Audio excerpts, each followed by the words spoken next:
Assalamualaikum warahmatullahi wabarakatuh. Halo teman-teman, perkenalkan kami dari kelompok 5 dengan anggota Sylvia Regina, Haliza Syahbana, dan Siti Nurul Hasanah. Di sini kami akan membahas mengenai strategi pembelajaran berdasarkan sentra atau BCCT. Pokok pembahasan yang akan kita bahas pada pertemuan kali ini yaitu ada 6. Yang pertama ada pengertian model pembelajaran BCCT atau Beyond Center and Circle Time. Lalu yang kedua konsep pendekatan BCCT. Yang ketiga prinsip pendekatan BCCT. Keempat manfaat pendekatan BCCT bagi anak usia dini. Kelima, kelebihan dan kekurangan pendekatan BCCT. Dan yang keenam, pijakan sintak dalam BCCT. Materi yang pertama yaitu mengenai pengertian model pembelajaran BCCT atau Beyond Center and Circle Time. Nah, model pembelajaran BCCT ini adalah pendekatan pembelajaran yang dalam proses pembelajarannya dilakukan di dalam lingkaran atau circle times dan sentra bermain. Nah, lingkaran adalah saat di mana guru duduk bersama anak dengan posisi melingkar untuk memberikan pijakan sebelum dan sesudah bermain. Nah, ciri khas dari model pembelajaran BCCT ini yaitu terdapat pijakan dalam pendekatan BCCT yaitu duduk melingkar. Nah, inilah alasan mengapa pendekatan ini disebut saat lingkaran. Nah, karena saat lingkaran adalah saat di mana pendidik atau guru, kader, pamong duduk bersama dengan anak dalam posisi melingkar untuk memberikan penjelasan terhadap pijakan yang akan digunakan sebelum bermain, saat bermain, dan setelah bermain. Nah, sehingga anak-anak memiliki gambaran jelas apa yang harus dilakukan saat berada pada pusat bermain dan apa yang harus dilakukan saat selesai bermain. Nah, sentra bermain adalah zona atau area dengan seperangkat pijakan lingkungan yang diperlukan untuk mengembangkan seluruh potensi dasar anak didik. Nah, pendekatan BCCT ini berusaha untuk merangsang anak agar bermain secara aktif di sentra permainan. Lalu selanjutnya konsep pendekatan BCCT. Nah, pendekatan BCCT, Beyond Center and Circle Time atau sering dikenal dengan pendekatan sentra dan lingkaran, adalah pendekatan yang sering digunakan dalam penyelenggaraan pendidikan anak usia dini atau PAUD yang berfokus pada anak yang dalam proses pembelajarannya berpusat di sentra main dan saat dalam lingkaran dengan menggunakan berbagai pijakan. Lalu yang selanjutnya prinsip pendekatan BCCT.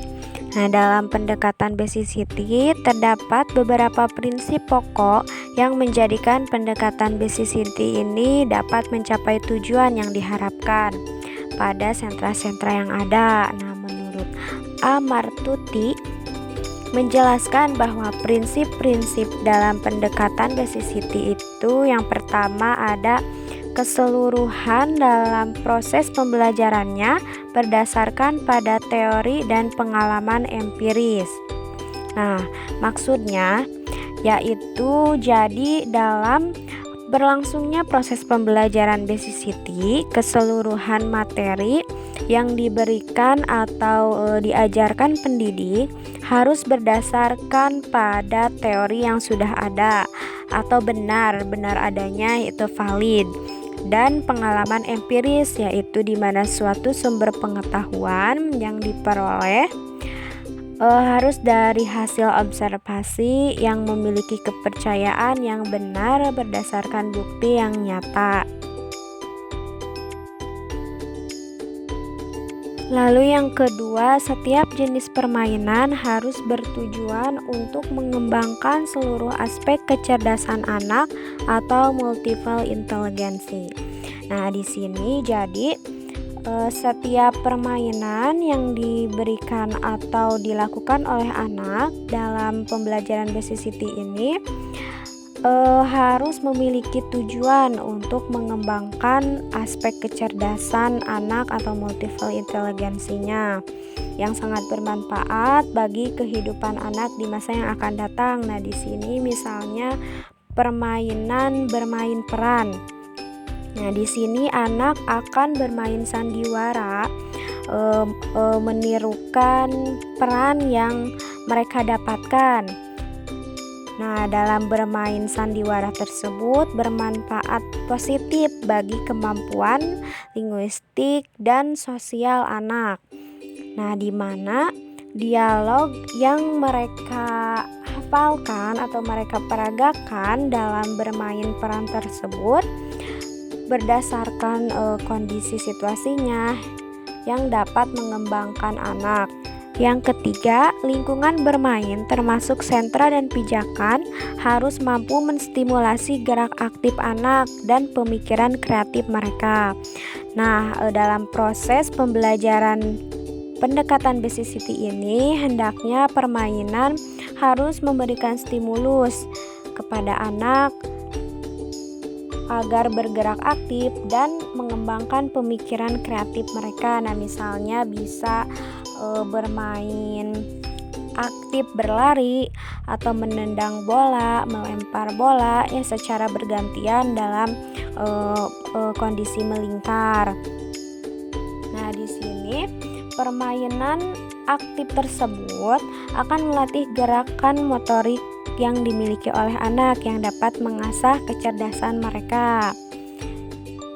Nah, di mana juga gerakan tersebut memberikan stimulus kepada anak untuk mengembangkan setiap proses pertumbuhan dan perkembangan yang dimiliki oleh anak.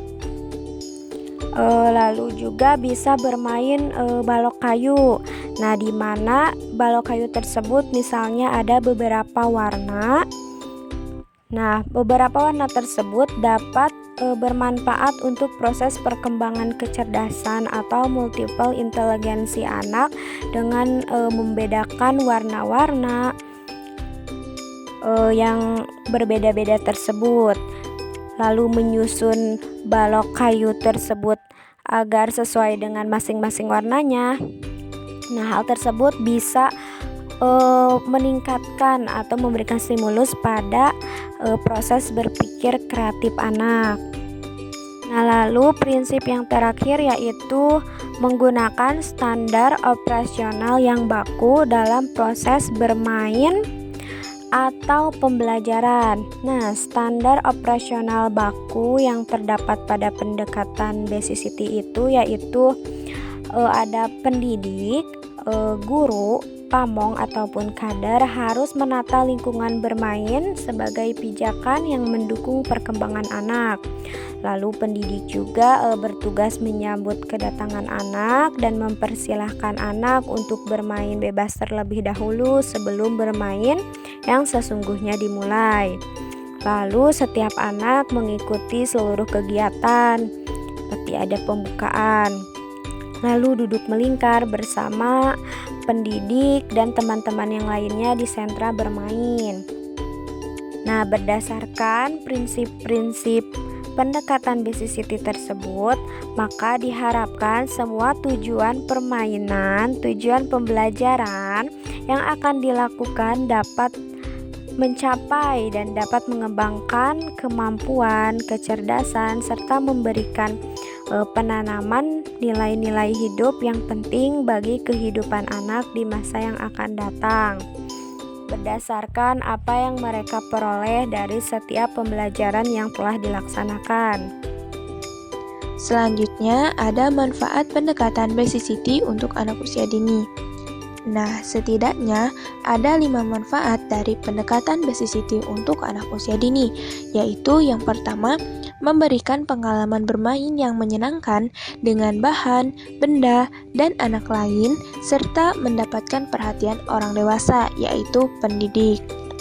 Tentu saja ya, ketika kita melakukan pendekatan BCCT kepada anak usia dini, maka mereka akan mendapatkan pengalaman baru yang menyenangkan, dan mereka pun akan mendapatkan perhatian yang lebih dari orang dewasa di sekitarnya pada saat itu, yaitu guru ya, atau pendidik. Yang kedua yaitu memberikan lingkungan bermain yang bermutu tinggi karena mendukung 3 jenis permainan, yaitu main fungsional, main peran, dan main pembangunan. Di mana pada permainan fungsional ini, anak akan melakukan permainan secara berulang-ulang dengan menemukan kesenangan dalam bermain dengan lingkungannya.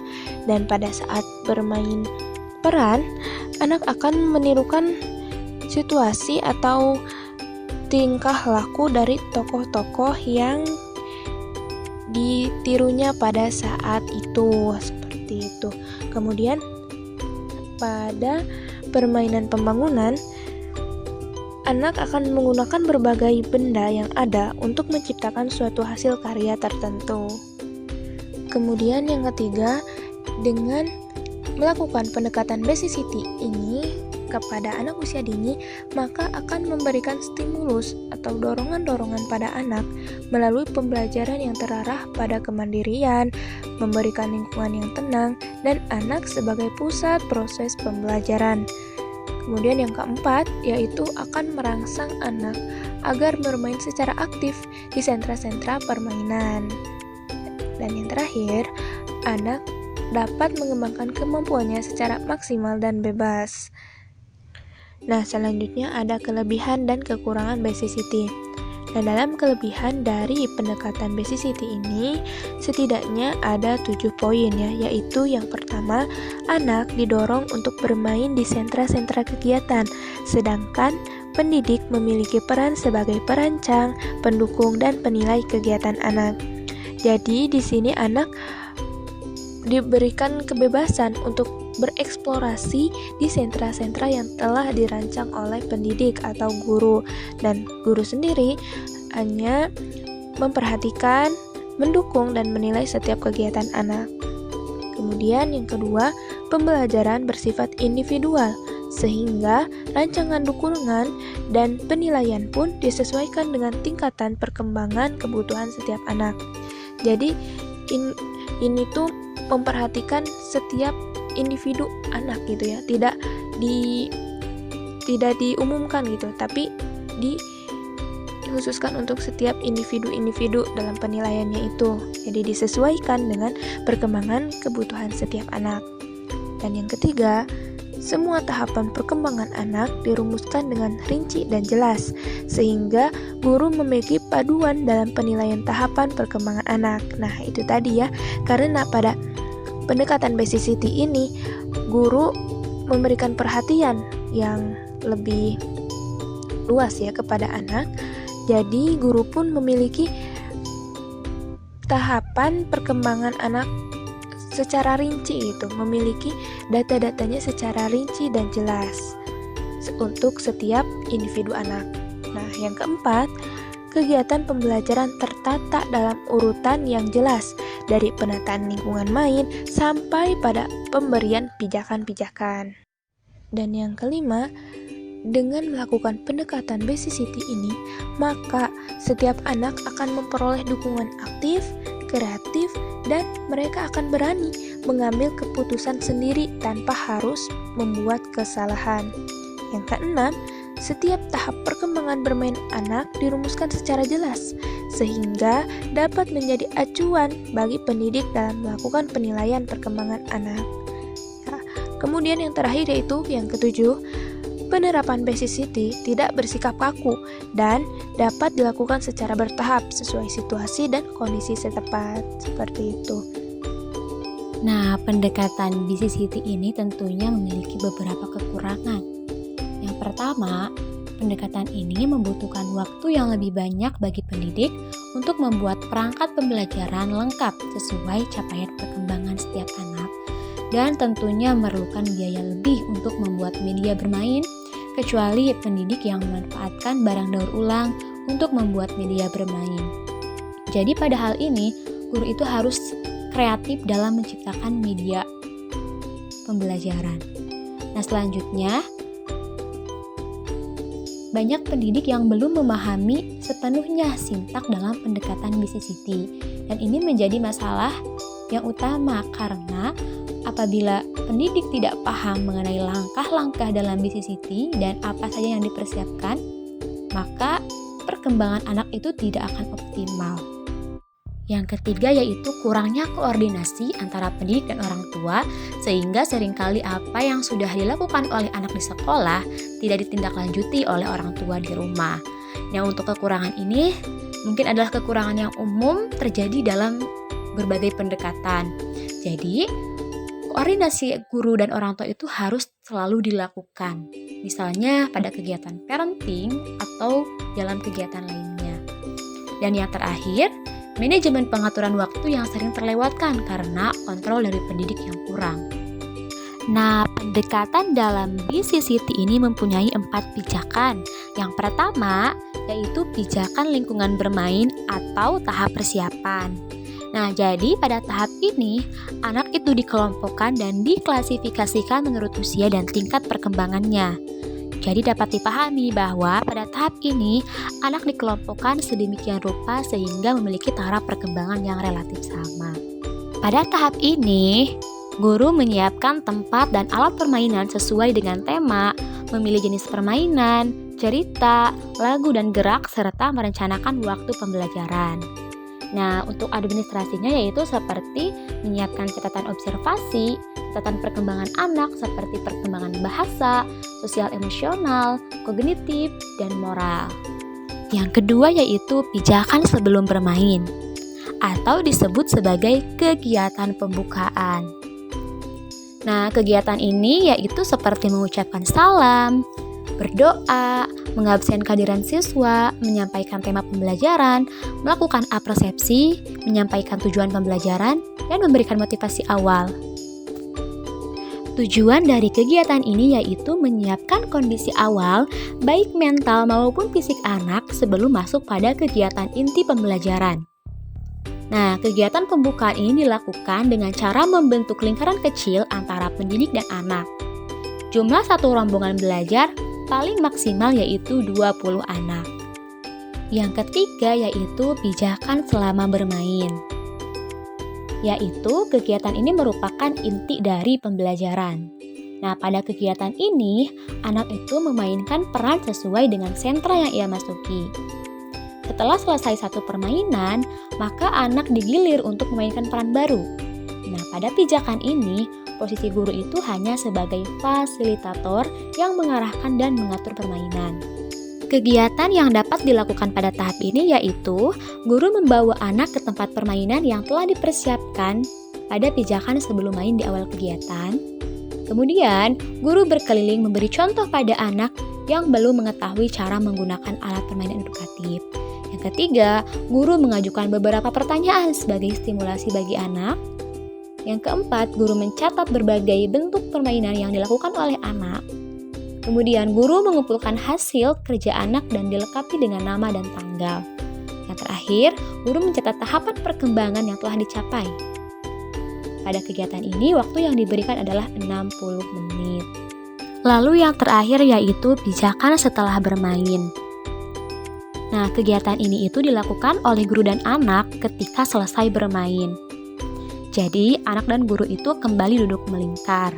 Nah, dalam kegiatan ini, guru meminta anak untuk menceritakan kembali terhadap apa yang telah mereka lakukan, menanyakan perasaan, dan memajang hasil karya dan melakukan penguatan positif. Nah, dalam pengelolaan APE, anak-anak itu harus dibiasakan untuk mengambil dan mengembalikan alat permainan yang digunakannya sendiri. Jadi, keempat pijakan yang terdapat dalam pendekatan BCCT ini menjadikan proses pembelajaran menjadi menarik dan memberikan pengalaman yang bermakna bagi anak. Nah, teman-teman, jadi kesimpulan pada materi kali ini yaitu bahwa strategi pembelajaran BCCT ini merupakan pembelajaran yang dalam pelaksanaannya anak dan guru itu duduk secara melingkar untuk menjelaskan pijakan-pijakan dalam bermain dan menggunakan sentra-sentra. Pendekatan ini bertujuan untuk merangsang perkembangan anak ke tahap yang lebih tinggi. Penggunaan BCCT ini sangat mendukung seluruh aspek perkembangan anak, terutama pada aspek sosial. Anak dituntut untuk aktif dan guru berperan sebagai fasilitator, pendamping, dan motivator. Pembelajaran BCCT ini sangat tergantung pada persiapan yang dilakukan oleh guru. Maka dari itu, guru harus mengoptimalkan dalam melakukan persiapan lingkungan belajar agar aspek perkembangan anaknya dapat optimal. Sekian yang dapat kelompok kami sampaikan. Mohon maaf apabila ada kesalahan. Wassalamualaikum warahmatullahi wabarakatuh.